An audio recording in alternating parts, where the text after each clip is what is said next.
मैं एक घर के करीब से गुजर रहा था कि अचानक मुझे घर के अंदर से एक 10 साला बच्चे के रोने की आवाज़ आई। आवाज़ में इतना दर्द था कि मुझे मजबूरन घर में दाखिल होकर मालूम करना पड़ा कि ये 10 साला बच्चा क्यों रो रहा है। अंदर दाखिल होकर मैंने देखा कि माँ अपने बेटे को आहिस्ता से मारती और बच्चे के साथ खुद भी रोने लगती। मैंने आगे होकर पूछा, बहन क्यों बच्चे को मारती हो जबकि खुद भी रोती हो? इसने जवाब दिया कि भाई आपको तो मालूम है कि इसके वालिद अल्लाह को प्यारे हो गए हैं और हम बहुत गरीब भी हैं। मैं लोगों के घरों में मजदूरी करती हूँ और इसकी पढ़ाई का मुश्किल से खर्च उठाती हूँ।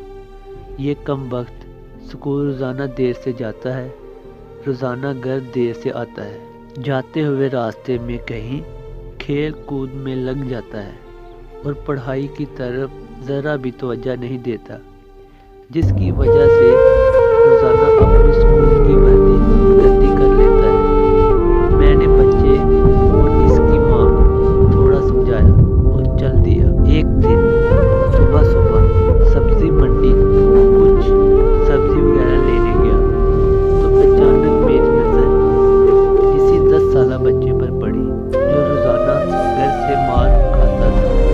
क्या देखता हूँ कि वो बच्चा मंडी में फिर रहा है और जो अपनी दुकानों के लिए सब्जी खरीद कर अपनी बोरियों में डालते तो वो इनसे कोई सब्जी ज़मीन पर गिर जाती और वो बच्चा इसे फ़ौरन उठाकर अपनी झोली में डाल लेता। मैं ये माजरा देखकर परेशानी में मुब्तला हो रहा था कि ये चक्कर क्या है।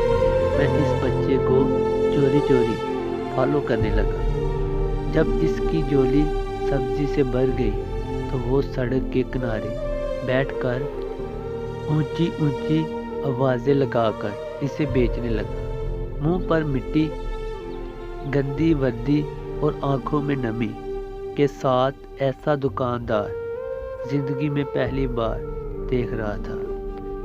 देखते देखते अचानक एक आदमी अपनी दुकान से उठा, जिसकी दुकान के सामने इस बच्चे ने नन्ही सी दुकान लगाई थी। इस शख्स ने आते ही एक ज़ोरदार पाँव मारकर इससे नन्ही सी दुकान को एक ही झटके में सारी सड़क पर फैला दिया और बाजू से पकड़कर इस बच्चे को उठाकर धक्का दे दिया।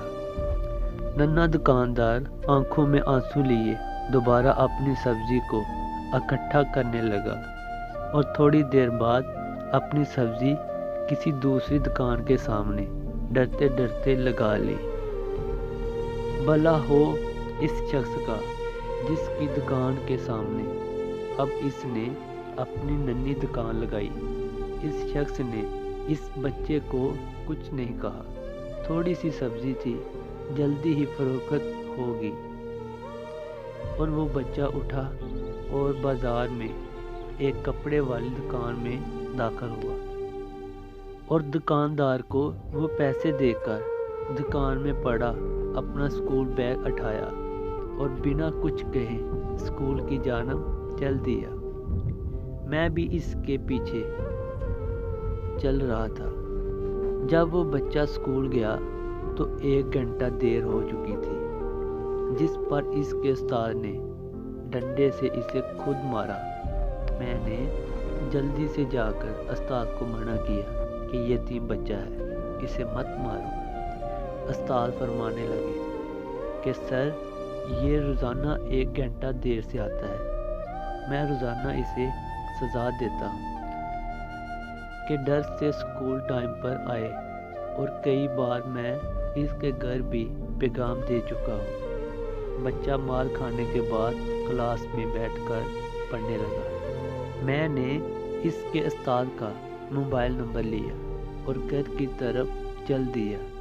घर जाकर मालूम हुआ कि मैं जो सब्ज़ी लेने गया था वो तो भूल ही गया हूँ। بچے نے اسکول سے گھر آ کر